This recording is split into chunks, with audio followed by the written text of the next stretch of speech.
partir de agora, você assiste Restaurando Vidas, um programa da Igreja Presbiteriana de Araras.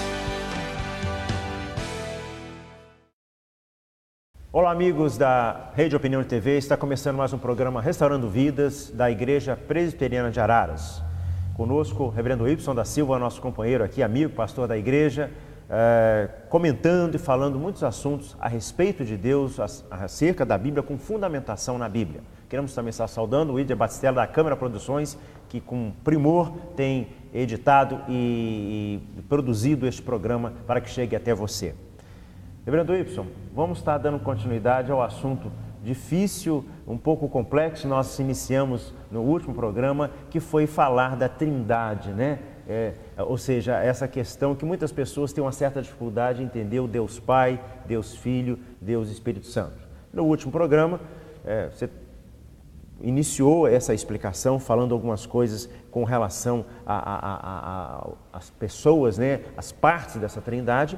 E hoje nós queremos dar continuidade, queremos que você recapitule alguns aspectos que é fundamental, e hoje nós queremos falar para você que está em casa algumas propriedades pessoais, que o reverendo Y hoje vai estar nos falando alguns aspectos de cada parte dessa Trindade, que é una, né, como ele bem colocou no último programa, mas para que você possa estar entendendo melhor essa questão do Deus Pai, Deus Filho e Deus Espírito Santo.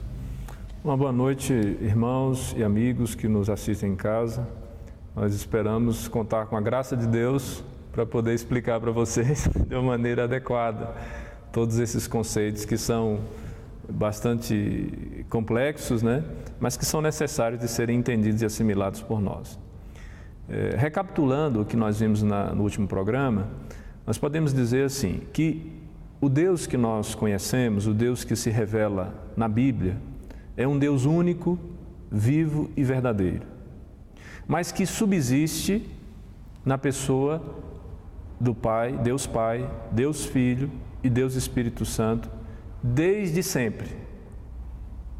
O conceito de eternidade, quando nós nos referimos a ele, é essa ideia que não tem início e nem tem fim. Então, desde sempre, desde quando, antes mesmo das coisas existirem, da criação existir, Deus já existia na eternidade. E esse Deus subsiste e manifesta desta maneira. Agora, como nós constatamos isso? Apenas observando o texto sagrado. Não é uma doutrina que dá espaço para que os homens possam, de alguma forma, formular ou estabelecer algum conceito próprio. Ela simplesmente se mostra, se revela.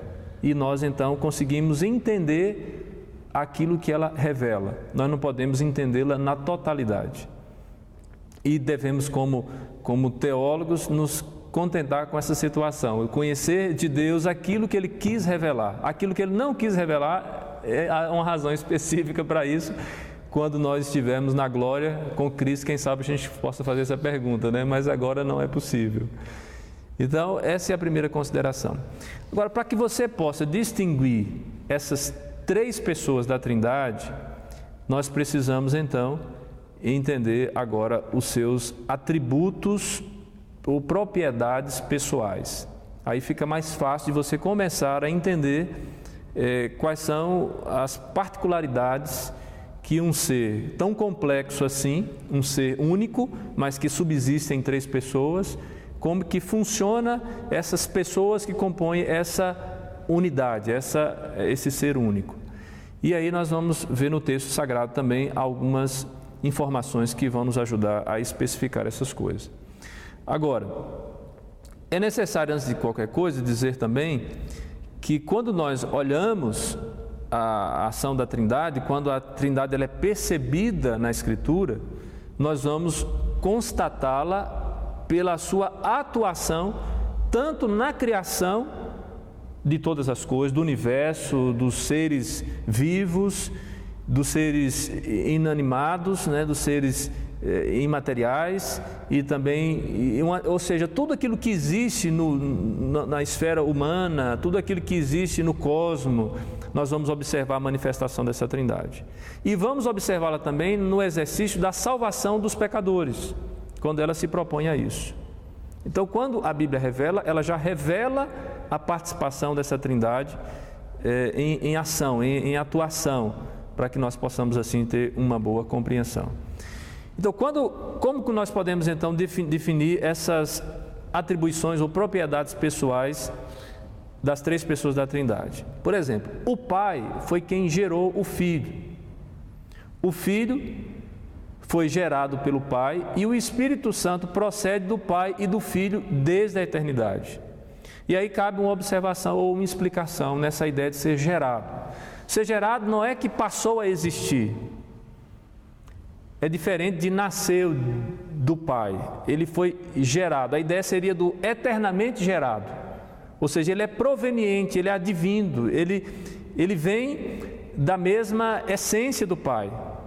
Então aí nós começamos a identificar um pouquinho as atribuições pessoais de cada pessoa. O Pai é a fonte de toda a glória e o doador das boas dádivas. Quando nós vemos lá em Efésios capítulo 1, verso 3 ao verso 6. Você pode ler esse texto em casa com mais cuidado. O Filho foi enviado pelo Pai para executar a obra de redenção. Nós temos o texto de João 3,16 que fala isso, que Deus amou o mundo de tal maneira que deu o seu Filho unigênito para que todo aquele que nele crê não pereça, mas tenha vida eterna. Da mesma forma, quando nós lemos João capítulo 10, versículo 14 e o versículo 14, nós vamos encontrar o texto dizendo: aquele que é a palavra tornou-se carne e viveu entre nós. Vimos a sua glória como do unigênito vindo do Pai, cheio de graça e de verdade. O Filho sendo enviado pelo Pai para executar a obra de redenção. Agora, o que é que significa redenção? Essa palavra redenção, ela tem a ver com um aspecto forense, jurídico. É alguém que vai para pagar a dívida de outra pessoa, ou substitutivamente, alguém que paga no meu lugar a dívida que eu tinha. Então é exatamente essa obra de Deus para conosco. Nós tínhamos uma dívida imensa por conta dos nossos pecados e Ele providencia alguém para pagar a nossa dívida, que foi a pessoa do Filho. E o Filho então voluntariamente vem e se manifesta a nosso favor, morrendo na cruz, pagando a nossa dívida com o seu sacrifício. Essa é a obra de redenção que Cristo veio fazer voluntariamente. Agora, quando nós olhamos tudo isso, nós vamos descobrir que a pessoa do Espírito Santo também faz parte desse processo, porque foi o Espírito Santo que foi enviado para aplicar a obra de Cristo eficazmente no coração de nós que fomos eleitos da parte de Deus. Como é que o Espírito Santo aplica isso?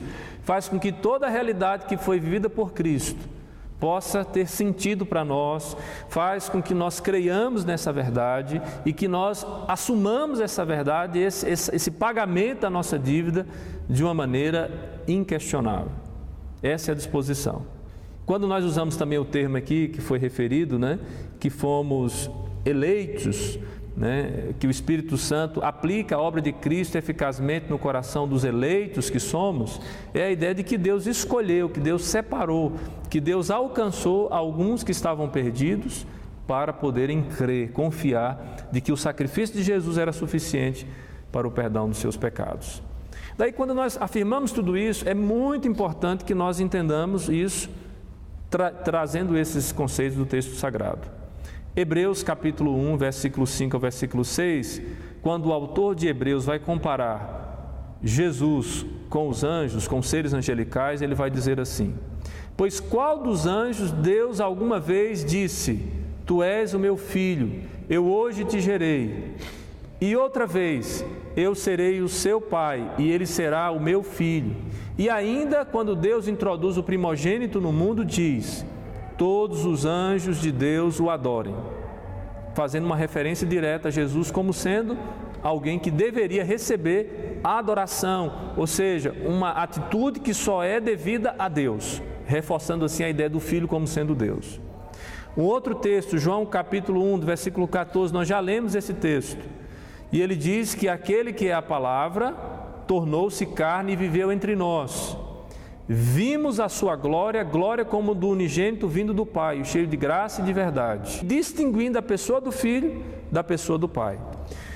quando vier o conselheiro, de João 15, 26, que eu enviei a vocês da parte do Pai, o Espírito da verdade que provém do Pai, ele testemunhará a meu respeito. Agora, uma referência do Espírito, o Pai dando ou fornecendo um conselheiro, que é o Espírito, e que é proveniente do Pai, da mesma forma como nós já falamos aqui, que é proveniente do Filho. Em Gálatas capítulo 4, versículo 6, Paulo escrevendo àqueles irmãos daquela igreja, consertando algumas tentativas de fugir do Evangelho da graça.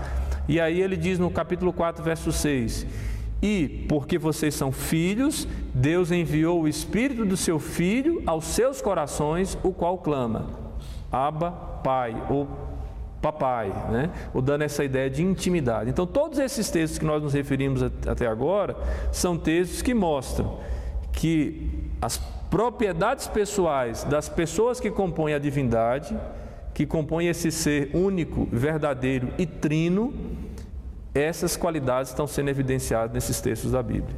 Por isso que nós defendemos isso. Reverendo Wilson, eu gostei muito da sua fala inicial, né, com relação a essa questão que existem coisas que são mistérios na própria Bíblia e que nós vemos o texto sagrado, o texto bíblico, inclusive a referência que são mistérios, quer dizer, não compete, né? Jesus, de certa feita, sendo arguído pelos seus discípulos, né? E ele diz, olha, isso não compete, né? Só compete ao Pai como alguma coisa que transcende o nosso entendimento, a nossa mente, até dentro desse conceito de eternidade, como você mesmo falou no início, né, que é difícil a gente entender uma coisa que não tem começo e não tem fim. Mas assim, rapidamente, resumindo o que eu entendi da sua agora explicação, dentro do contexto da própria existência humana e existência do universo, que existe um Deus criador que cria todas as coisas, cria o universo, cria os seres vivos e etc. Dentro desse contexto, desse ato criador, surge um fenômeno catastrófico, que é a questão do pecado na vida do ser humano, que rompe esse relacionamento mais íntimo do ser humano com esse Deus Criador, e esse Deus Criador, há consequências, e esse Deus Criador providencia uma forma de resgate, de reaproximação, que aí entra a questão do Deus Filho, quer dizer, o próprio Deus Criador e a questão que você falou da redenção. Quando Jesus, nas suas palavras finais, ele diz que haveria de deixar um Consolador, que é a figura do Deus Espírito Santo. Entendi bem? Exatamente. O processo que nós havíamos nos referido para a compreensão da Trindade passa por isso que você mesmo mencionou, de que existe um Deus que estabelece a sua criação e se revela quando ele faz isso, né? E aí, esse mesmo ser que cria, providencia as condições necessárias para que esse homem seja alcançado e possa ser redimido e trazido novamente em relacionamento com ele após a queda, após o pecado. E assim, queridos, o nosso tempo é muito rápido, reverendo Wilson. 15 minutinhos, já estamos estourando já o nosso tempo, mas nós acreditamos e cremos que você que está em casa nos assistindo possa estar compreendendo pelo menos um pouquinho de tudo que nós estamos falando. Nós vamos continuar o assunto não acabou ainda. Eu tinha mais uma pergunta para fazer para o reverendo Wilson, mas vamos deixar isso para os próximos programas. Nós queremos agradecer a audiência de todos e as palavras finais sempre do reverendo Wilson. Que Deus abençoe a sua vida, que você possa perceber a atuação desse Deus Trino em todos os aspectos, que você possa discerni-lo no que diz respeito às ações dele em prol da sua salvação. Que o Senhor te abençoe e derrame vida sobre você. Muito obrigado, uma boa noite. Restaurando Vidas, um programa da Igreja Presbiteriana de Araras.